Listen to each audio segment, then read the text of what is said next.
Assalamualaikum, Sobat Tirai Goib. Salam jumpa di channel Cerita Horor. Di channel ini akan kami ajak kalian menyelami dunia mistis yang tegang dan menyeramkan. Silahkan subscribe, like, komen, dan share. Serta nyalakan tombol loncengnya yang sudah subscribe. Semoga masuk surga. Di sebuah desa kecil bernama Madurejo yang dibelah oleh sungai besar dan terletak di Pantura Barat, Jawa Tengah, hiduplah seorang janda muda bernama Cintami. Di usia 29 tahun, hidupnya jauh dari kata nyaman. Dengan penghasilan pas-pasan sebagai penjual seblak keliling, ia harus menghidupi anak semata wayangnya, Doni, yang baru berusia 7 tahun. Setelah ditinggalkan suaminya yang menikah lagi 3 tahun silam, Cintami menjalani hidup dengan penuh perjuangan dan kesepian. Suatu pagi, di tengah hiruk-pikuk pasar, Cintami mampir ke sebuah warung kopi kecil untuk membeli segelas teh hangat. Di sudut warung itu, beberapa ibu-ibu tengah bergosip seru. Dengan suara pelan tapi penuh antusiasme, mereka bercerita tentang seorang dukun bernama Sunario yang dikenal bisa mendatangkan pesugihan. Dukun itu tinggal di Gunung Putri, sebuah bukit dengan hutan lebat yang jarang didatangi manusia. Tapi kalau mau ke sana, harus berani. Ritualnya nggak biasa, bisik salah satu ibu sambil memandang sekeliling. Malam harinya, cerita itu terus menghantui pikiran Cintami. Ia sudah lelah hidup miskin. Keinginannya untuk memberikan kehidupan yang lebih baik bagi Doni semakin membulatkan tekadnya. Tanpa pikir panjang, esok malamnya ia menyewa jasa ojek online untuk pergi ke Gunung Putri. Perjalanan terasa panjang dan menegangkan. Jalanan sempit, berlumpur, dan dikelilingi hutan rimbun membuat nyali Cintami ciut. Namun, tekadnya sudah bulat. Tepat tengah malam, ia tiba di rumah sang dukun, sebuah gubuk tua yang nyaris tertelan oleh belukar. Sunario, seorang pria tua dengan wajah penuh kerut dan mata tajam, menyambutnya dengan senyuman tipis. Setelah mendengar keluh kesah Cintami, Sunario memberinya 2 tawaran pelaris untuk dagangannya dan susuk samber iler agar ia terlihat lebih cantik dan menarik. Namun, semua itu ada syaratnya. Pelaris ini membutuhkan bantuan dari penjaga gaib. Kau harus melakukan ritual di gubuk belakang. Ingat, setiap malam Jumat, kau harus menyediakan darah ayam cemani, 3 butir telur ayam kampung, dan segelas air kelapa ungu. Kalau kau lupa, risikonya besar, ujar Sunario dengan suara serak. Cintami mengangguk. Dia dibawa ke sebuah gubuk kecil di belakang rumah. Di dalamnya, ia dihadapkan dengan sesosok pocong dengan wajah yang amat mengerikan. Mata pocong itu kosong, bibirnya biru, dan dari mulutnya keluar ludah yang kental. Dengan gemetar, Cintami menyetujui perjanjiannya. Pocong itu akan meludahi setiap mangkok yang digunakan Cintami untuk berdagang. Sebagai imbalannya, ia harus memenuhi syarat yang telah ditentukan. Ritual selesai, dan keesokan harinya dagangan Cintami laris manis. Dalam waktu singkat, ia mampu membuka warung di dekat pasar. Pelanggan datang silih berganti, bahkan banyak yang rela mengantri hanya untuk menikmati seblaknya. Tak hanya itu, susuk samber iler yang dipasang Sunario membuatnya semakin menarik di mata pria, termasuk Haris, seorang perangkat desa yang sudah beristri. Haris, terpikat oleh pesona Cintami, mulai sering mengunjunginya. Awalnya hanya obrolan ringan di warung, namun hubungan mereka berkembang menjadi sebuah perselingkuhan. Haris yang mabuk kepayang rela memberikan apa saja untuk Cintami, bahkan sampai menjual beras yang seharusnya dibagikan kepada rakyat miskin. Setiap minggu, mereka menyewa kamar di sebuah hotel bernama Puspa yang terletak di dekat terminal kota sebelah.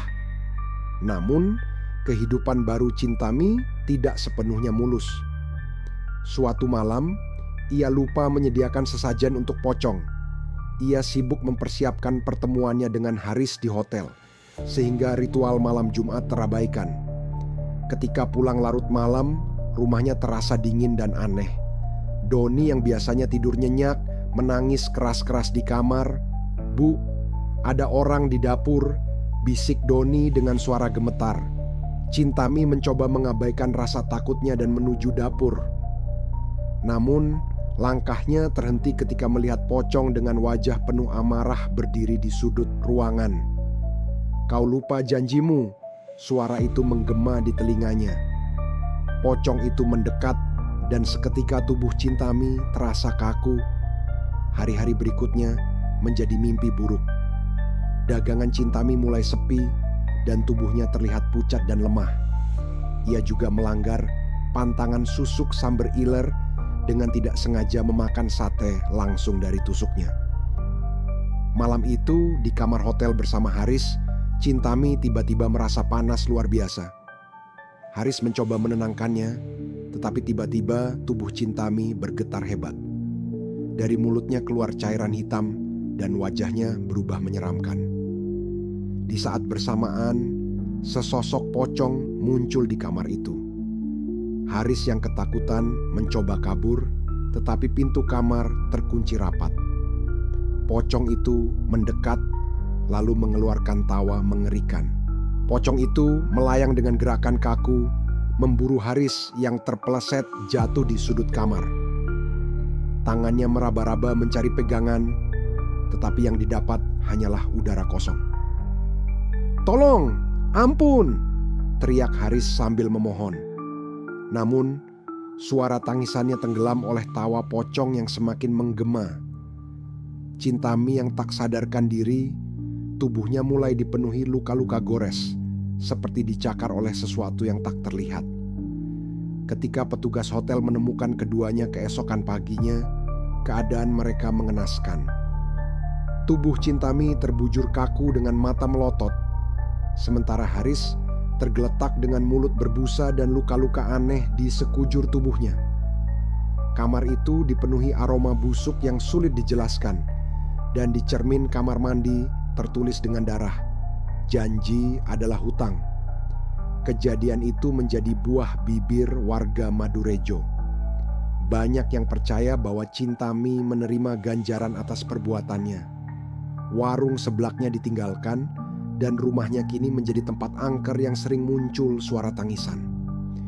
Warga yang lewat di depan rumah itu kerap mendengar suara Doni memanggil ibunya, meskipun anak itu telah lama dibawa oleh kerabat jauh ke luar kota. Desa Madurejo tak lagi sama sejak tragedi itu. Gunung Putri tetap berdiri tegak, menyimpan misterinya, sementara Sunario, sang dukun, dikabarkan hilang entah kemana. Banyak yang percaya bahwa ia dihukum oleh kekuatan gaib yang lebih besar karena mempermainkan dunia gaib. Kini hanya tinggal cerita horor yang beredar dari mulut ke mulut, memperingatkan siapa saja untuk tidak bermain-main dengan janji yang dibuat dengan alam lain. Namun, cerita ini belum sepenuhnya usai. Beberapa malam setelah kejadian itu, seorang warga yang lewat di dekat rumah Cintami mengaku melihat bayangan perempuan di jendela. Sosok itu menyerupai Cintami dengan wajah pucat dan mata kosong, seolah sedang menatap kosong ke jalan. Warga pun menghindari area itu setelah matahari terbenam. Banyak yang bersaksi bahwa suara ketukan samar sering terdengar dari arah rumahnya, diikuti suara tangisan wanita yang memohon ampun. Di sisi lain, Haris yang selamat dari kejadian itu mengalami gangguan jiwa. Ia sering berbicara sendiri, menyebut-nyebut nama Cintami dan memohon agar dia tidak datang lagi. Fitri, istrinya, akhirnya membawa Haris ke sebuah rumah sakit jiwa di kota. Fitri juga harus menanggung malu akibat perbuatan suaminya, dan warga desa mulai menjauhi keluarga mereka. Sementara itu, di Gunung Putri, hutan semakin lebat dan gelap.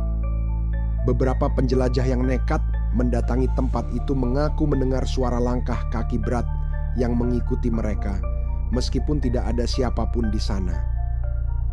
Rumah Sunario kini menjadi reruntuhan, tetapi energi seram masih terasa di sekitar lokasi tersebut.